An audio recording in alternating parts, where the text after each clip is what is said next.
Welcome to special interview. నేను రమా మండవ. ఈరోజు మన ఇంటర్వ్యూలో వాట్ అబౌట్ యువర్ చైల్డ్హుడ్? నేను పుట్టింది వచ్చేసి కోయంబత్తూర్ అండి. కేరళ ఆయుర్వేదం చూసినాం. యాక్చువల్లీ మాన్యువల్ థెరపీ అనేది మన ఇండియా నుంచి పోయిందండి. చాలా మంది ఎక్కువ మిషనరీ మీద డిపెండ్ అవుతా ఉన్నారు. ఇక్కడ మెషిన్సే లేదండి. నేను ఇది నేర్చుకున్న దానికి రీజనే అది.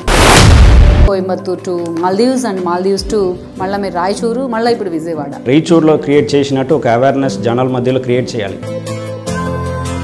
ఎంత టైం అయినా సరే నేను పేషెంట్కి ఎక్స్ప్లెయిన్ చేశాను. సో మాన్యువల్ థెరపీతో పాటు సైకాలజీ కూడా నేర్చుకుంటా ఉన్నారు అనుకోవాలి. అంత తక్కువ టైంలోనే ఇన్ని అవార్డ్స్ ఎలా మీరు అచీవ్ చేయగలిగారు? అంత యాంగిల్ అంతా కూడా సోషల్ సర్వీస్ వైపే కనిపిస్తుంది. బట్ నాన్ కమర్షియల్ ఉన్నారు. ఎస్పెషల్లీ మాన్యువల్ థెరపీలో మీరు అచీవ్ చేసిన ఇష్యూస్ అంటే ఏం చెప్తారు? ఎస్పెషల్లీ రాయచూరులో ఒక ఓల్డ్ లేడీ ఆల్మోస్ట్ 10-15 years ఈ సఫర్డ్ విత్ హెడ్ఏక్. ಇದೆಲ್ಲ ಬರ್ತದೆ ಒಟ್ಟಿಗೆ ಏನು ಗುಳಿಗೆ ತಗೊಂಡ್ರೆ ಕಡಿಮೆ. కిందకు బెండ్ చేస్తే తలనొప్పి వచ్చేస్తుంది, తల వంగితే నొప్పి వచ్చేస్తుంది. 1 week ట్రీట్మెంట్ అయింది.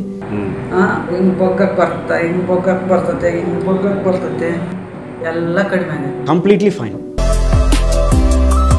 ఈ విషయంలో నేను ఫస్ట్ థ్యాంక్స్ చెప్పాలి ఎవరికంటే మొబైల్ కంపెనీ వాళ్ళకి నేను ఫస్ట్ థ్యాంక్స్ చెప్పాలని. అదన్నీ వచ్చిన తర్వాత మాకు పేషెంట్స్ కూడా ఎక్కువైపోయారు. ఆర్థోపెడిక్ ఇష్యూస్ వచ్చినప్పుడు ఎక్కువగా మీరు చికెన్ తినండి, నాన్ వెజ్ తినండి. నా పేషెంట్స్కి మాత్రం ఇది అవాయిడ్ చేయడానికి కారణం ఏంటంటే దేవుడు ప్రతి చోట ఉండలేడు అని డాక్టర్స్ని పుట్టించారు అని. కమర్షియల్ యాంగిల్లోనే ప్రతి కార్పొరేట్ హాస్పిటల్ వెళ్తూ ఉంది. పేషెంట్స్ కూడా అనుమానం చూస్తున్న పరిస్థితుంది. ఒక పేషెంట్ రికవర్ అయిన తర్వాత వాళ్ళు ఇచ్చిన స్మైల్ ఉంది చూడండి, మీరు ఎంత ఇచ్చినా దొరకదు అది. Private hospitals and government hospitals మనం ఎన్ నెంబర్ ఆఫ్ బడ్జెట్ పెడుతుంటాం దాని మీద.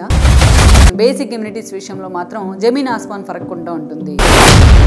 ప్రైవేట్ హాస్పిటల్స్లో ఏమేమి ఉంటుందో అన్ని ఫెసిలిటీస్ గవర్నమెంట్ హాస్పిటల్ కూడా ఉంటుంది. బట్ అది యూటిలైజ్ చేయడానికి డాక్టర్స్ ఉంటున్నారా?